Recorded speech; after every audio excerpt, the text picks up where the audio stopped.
Américo Martins, conosco, nosso analista de internacional. Américo, claro, muita expectativa para esse encontro, não só porque é o primeiro líder estrangeiro a visitar Donald Trump na Casa Branca desde sua posse, mas também porque estamos acompanhando o andamento e o avanço desse acordo de cessar-fogo entre Israel e Hamas na faixa de Gaza. Temos a primeira fase apenas desse acordo e o próprio presidente dos Estados Unidos, Donald Trump, destaca a fragilidade do que temos até aqui nessas negociações. Até que ponto, Américo, também esse encontro não só pode definir os rumos das próximas fases desse cessar-fogo em Gaza, mas também o futuro político do primeiro-ministro israelense Benjamin Netanyahu?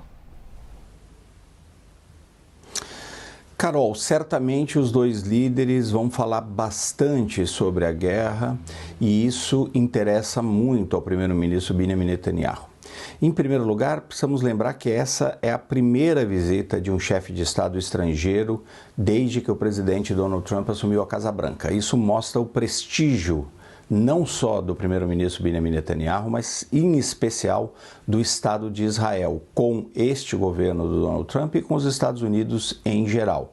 Então, o presidente Trump conversou com o primeiro-ministro na semana passada, fez o convite e o Netanyahu é o primeiro chefe de Estado a visitá-lo na Casa Branca. Isso já diz muito.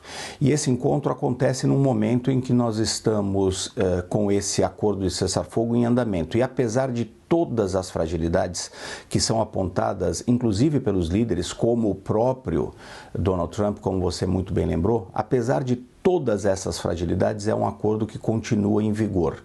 Em especial, os ataques cessaram. Não temos ali notícias de ataques israelenses contra alvos dentro da faixa de Gaza e menos ainda de retaliações do Hamas contra militares israelenses ou civis israelenses dentro do território de Israel. Temos também a troca dos reféns e a libertação de prisioneiros palestinos que estavam nas prisões israelenses. Então, apesar de todas as fragilidades, nós já temos um acordo que dura um pouco mais de 2 semanas. Isso é importante. Segundo ponto é que neste momento deveriam estar acontecendo as conversas sobre a segunda fase do acordo, que é uma fase crucial, que vai além dessa troca dos reféns pelos prisioneiros, vai além da cessação dos combates. Ali começa-se, ou pelo menos essa é a ideia, começa a se discutir os termos de um acordo de paz, que daria fim definitivamente a essa guerra e abriria caminho para se começar a discutir a reconstrução de Gaza. E aqui existe um ponto que certamente vai ser comentado entre o presidente Donald Trump e o primeiro-ministro Benjamin Netanyahu, que é um ponto muito delicado, muito controverso e muito polêmico.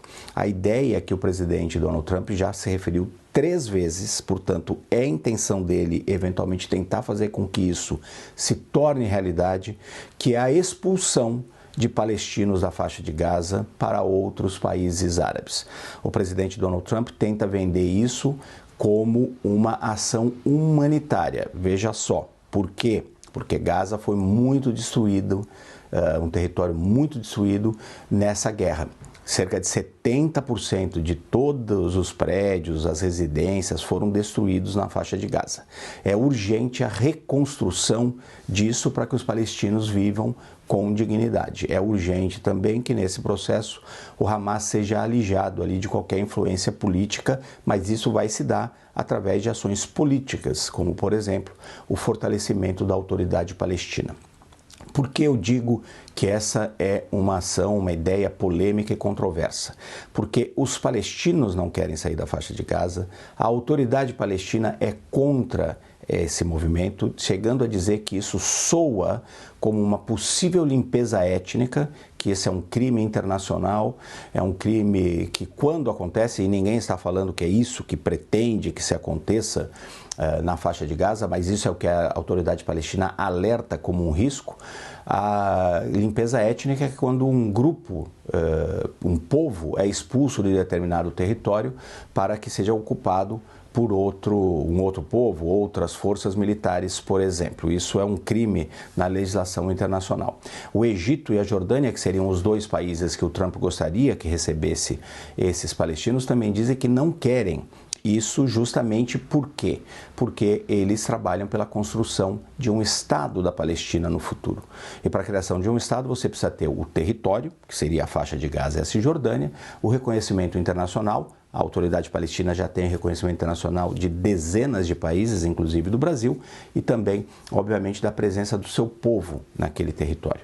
Então, certamente eles vão conversar sobre isso, certamente o presidente Donald Trump vai voltar a falar nessa ideia de remoção desses palestinos para a Jordânia e para o Egito. Ele diz, inclusive, que isso pode ser temporário ou de longo prazo. Então isso é muito controverso, muito polêmico e pode atrapalhar, infelizmente, Carol, o ponto principal, que é o acordo de cessar-fogo e as negociações para a criação, obviamente, de um acordo de paz que termine definitivamente com essa guerra. Esse encontro, portanto, acontece hoje lá na Casa Branca, em Washington, nos Estados Unidos. Vamos acompanhar e principalmente também grande destaque para essa entrevista coletiva conjunta entre Donald Trump e Benjamin Netanyahu. Américo Martins, daqui a pouquinho a gente conversa mais. Américo, obrigada.